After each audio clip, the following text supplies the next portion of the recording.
कपड़े पहनकर विरोध कर रहे हों या कुर्सी टेबल पटक कर हो रहे हों, ये विधानसभा की एक अच्छी तस्वीर नहीं है। लेकिन इसके बावजूद होता यही है। निश्चित तौर पर जब अगर आपके राज्य से 52 लाख लोगों के नाम काट दिए जाएंगे तो कहीं ना कहीं विरोध तो होगा ही। जब जब ये ऐसे रिविजन्स आएंगे, इलेक्शन के ठीक पहले आएंगे, तो फिर प्रॉब्लम होगी। और मतलब बिहार जैसे बड़े राज्य से शुरू करना निश्चित तौर पर सवाल उठाने का मौका दे देता है विपक्ष को। भाजपा सत्ता बचाने में सफल रही केंद्र में, भाजपा सत्ता पाने में सफल रही दिल्ली विधानसभा में।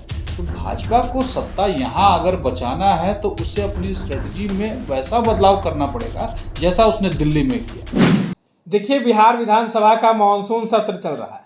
इस सत्र के दौरान जो है काफ़ी हंगामा देखने को मिल रहा है।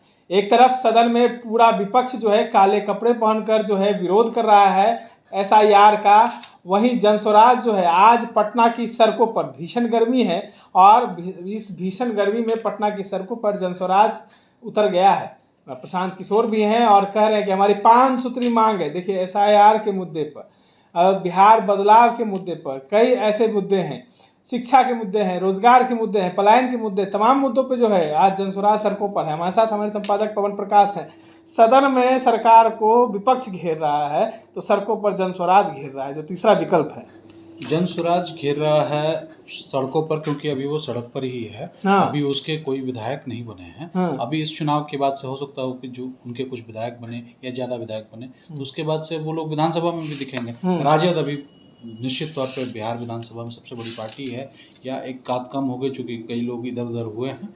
तो वहाँ राजद का ये बेसिक ड्यूटी है, उसका मतलब धर्म है कि वो सरकार को घेरे उन मुद्दों पर जो उसके लिए ज़रूरी है, पॉलिटिकली या राज्य के लिए ज़रूरी है उस पर, और वही हो भी रहा है। काले कपड़े पर विरोध हो, काले कपड़े पहनकर विरोध कर रहे हों या कुर्सी टेबल पटक कर हो रहे हों, ये विधानसभा की एक अच्छी तस्वीर नहीं है। लेकिन इसके बावजूद होता यही है। और मतलब जब से ये व्यवस्था चली आ रही है सालों से, तब से ऐसे ही विरोध चलते हैं। तो इस बार भी विरोध हो रहा है। एसआईआर नया इशू है इसलिए चल रहा है। निश्चित तौर पर जब अगर आपके राज्य से 52 लाख लोगों के नाम काट दिए जाएंगे तो कहीं ना कहीं विरोध तो होगा ही। आखिर ये नाम काट दिए गए तो जो सवाल तेजस्वी यादव पूछ रहे हैं कि आखिर इन 52 लाख में से कितने वोट लोकसभा चुनाव में पड़े थे, अगर ऐसा हुआ था तो वो बताए चुनाव आयोग कि इसमें से कौन कितने लोगों ने वोट डाला था, कितने लोगों ने वोट नहीं डाला था। अगर इन 52 लाख ने वोट डाला था तो फिर 52 लाख वोट अगर अभी अगर फर्जी मानकर हम हटा रहे हैं तो उन 52 लाख की गणना होगी ना। तो नीतीश कुमार क्यों चुप हैं इस पर? तेजस्वी ने तो कहा कल। तो तेजस्वी की यही डिमांड तो है कि नीतीश कुमार बोलें, लेकिन नीतीश कुमार बोल नहीं रहे हैं क्योंकि उनके पास बोलने के लिए इसमें क्या है, वो सरकार के साथ हैं। और चुनाव आयोग सरकार का हिस्सा न होते हुए भी ये माना जाता है कि ये सरकारी प्रक्रिया है। चुनाव आयोग जो है वो इंडिपेंडेंट बॉडी होती है, लेकिन स्वायत्त संस्था होने के बावजूद उस पर जो अंकुश होता है वो कहीं ना कहीं सरकार का होता है, क्योंकि जो उसके आयुक्त होते हैं वो सरकार ही उन्हें नियुक्त करती है। तो ये दिक्कत होगी ही। और जब जब ये ऐसे रिविजन्स आएंगे, इलेक्शन के ठीक पहले आएंगे, तो फिर प्रॉब्लम होगी। और मतलब बिहार जैसे बड़े राज्य से शुरू करना निश्चित तौर पर सवाल उठाने का मौका दे देता है विपक्ष को, और विपक्ष वही प्रशांत किशोर कह रहे हैं कि सदन में तो ये भी मुद्दा उठना चाहिए, शिक्षा मुद्दा उठना चाहिए, बेरोजगारी, अपराध, पलायन, इन तमाम मुद्दों को तेजस्वी यादव को उठाना चाहिए था। तो उठाना चाहिए था का क्या मतलब है? वो उठाते ही रहे हैं। तेजस्वी यादव हों या विपक्ष में कोई भी दल हो, जब तेजस्वी यादव पक्ष में थे तो भाजपा ये मुद्दे उठाती थी। आज तेजस्वी यादव विपक्ष में है तो वो उठा रहे हैं, कांग्रेस विपक्ष में है तो वो उठा रही है। ये सवाल तो उठता ही रहेगा, क्योंकि कोई भी माने या न माने कि बिहार पिछड़ा राज्य है, आज भी पिछड़ा राज्य है। आप बिहार में मतलब तमाम बदलाव के लिए 1990 में समाजवादियों के हाथ में सत्ता आती है कांग्रेस के से छीनकर। 15 साल तक लालू राबड़ी का शासन चलता है और उसके बाद से एनडीए की सरकार बनती है जिसके मुखिया नीतीश कुमार हैं, और तब से लेकर अभी तक मुखिया कमोबेश नीतीश कुमार ही हैं। तो फिर सवाल तो पूछे जाएंगे ना कि 20 साल में भी ऐसा कुछ क्यों नहीं बदला।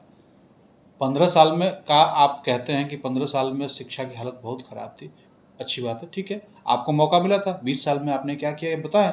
तो नीतीश कुमार गिनाएंगे कि हमने पूर्णिया विश्वविद्यालय बनाया, मुंगेर विश्वविद्यालय बनाया, पाटलिपुत्र विश्वविद्यालय बनाया। तो ये भी पूछा जाना चाहिए कि कॉलेज कितने बनाए। मगध विश्वविद्यालय के कॉलेजों को काटकर पाटलिपुत्रा विश्वविद्यालय बना दिया, और ये भागलपुर विश्वविद्यालय के कॉलेजों को काटकर मुंगेर विश्वविद्यालय बना दिया। पटना यूनिवर्सिटी को केंद्रीय यूनिवर्सिटी का दर्जा नहीं मिला। तो पटना यूनिवर्सिटी को केंद्रीय यूनिवर्सिटी का दर्जा तो अब ये मतलब मिल भी नहीं सकता है। उसका रीज़न आपको समझना पड़ेगा फैक्ट के तौर पे। प्रधानमंत्री नरेंद्र मोदी ने इसको डिनाई कर दिया। अब ऐसी व्यवस्था होगी कि बिहार में तीसरे केंद्रीय विश्वविद्यालय की स्थापना होगी, तभी ना पटना विश्वविद्यालय को मतलब मिल सकता है इसका दर्जा। लाडले मुख्यमंत्री की प्रस्ताव को डिनाई कर दिए। हाँ, खुले मन से डिनाई कर दिया। पटना विश्वविद्यालय का 100वां शताब्दी समारोह था, साइंस कॉलेज के ग्राउंड में वो कार्यक्रम चल रहा था, और ये बात है 2018 की है। 2018 की ये बात है। 2018 में नरेंद्र मोदी उस कार्यक्रम में शामिल हुए और भरे मंच पर नीतीश कुमार ने कहा कि आप इसको केंद्रीय विश्वविद्यालय का दर्जा दे दीजिए, और नरेंद्र मोदी ने सिर्फ यही कहा कि इसको केंद्रीय विश्वविद्यालय का दर्जा नहीं देंगे बल्कि पोटेंशियल संस्थानों में लाएंगे जहां पर बहुत बड़ी बड़ी चीज़ें होंगी।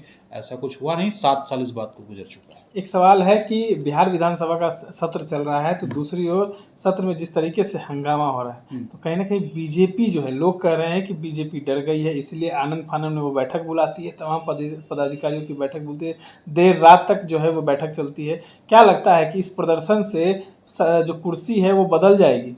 बेकार की बात है। बैठक बुलाती है इसका मतलब क्या होगा? बैठक नहीं बुलाएगी तो क्या करेगी? चुनाव के पहले क्या कोई भी पार्टी क्या करती है? आरजेडी बैठक कर रही है, कांग्रेस बैठक कर रही है, बीजेपी बैठक कर रही है, जेडीयू बैठक कर रही है, प्रशांत किशोर भी बैठक कर रहे हैं। तो बैठक नहीं होगा तो क्या होगा? रणनीति कैसे बनेगी?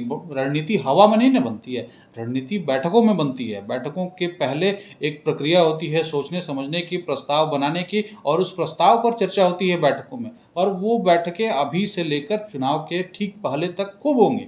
लेकिन जैसे ही चुनावी प्रक्रिया शुरू होगी उसके बाद से बैठकें खत्म होंगी, और तब जमीन पर काम दिखेगा, जमीन पर प्रचार दिखेगा, जमीन पर जो भी होगा, जमीन पर नेता दिखेंगे। नहीं, जिस तरीके से हुआ कि चर्चाएं हो रही थी कि महागठबंधन में दूरियां हैं, कांग्रेस मान नहीं रही तेजस्वी को सीएम पे, बिहार विधानसभा में पूरा महागठबंधन एकजुट रहा, पूरा महागठबंधन एक ही रंग में दिखा, और इसको देख कर क्या बीजेपी अपना जो है रणनीति नई तैयारी करने में लग गई है? देखिए, बीजेपी के पास ये बहुत बड़ा मौका है अपने आप को बचा लेने का, या फिर ये चुनौती है कि वो कैसे बचा सकते हैं। आप इसको ऐसे समझिए कि बिहार का जो चुनाव है उसके ठीक पहले दिल्ली विधानसभा का चुनाव हुआ। दिल्ली विधानसभा चुनाव में भाजपा का प्रदर्शन अप्रत्याशित रहा।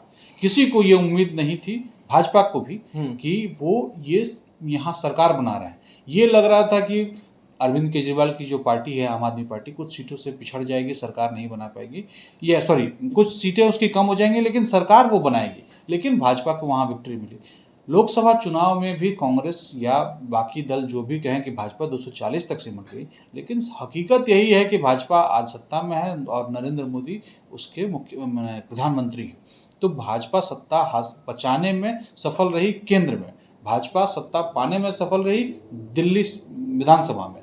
तो भाजपा को सत्ता यहाँ अगर बचाना है तो उसे अपनी स्ट्रेटजी में वैसा बदलाव करना पड़ेगा जैसा उसने दिल्ली में किया, क्योंकि केंद्र का जो चुनाव, यानी कि जो देश का चुनाव था, आम चुनाव था, उस चुनाव की स्ट्रेटजी से अगर बिहार में खींचतान में चले तो फिर फंस जाएंगे, क्योंकि उस चुनाव की स्ट्रेटजी में भाजपा पिछड़ी, उसके बाकी सहयोगी दलों की सीटें भी कम हुई, जेडीयू की भी सीटें कम हुई, 16 से 12 पर जेडीयू आ गई, 17 से 12 पर भाजपा आ गई।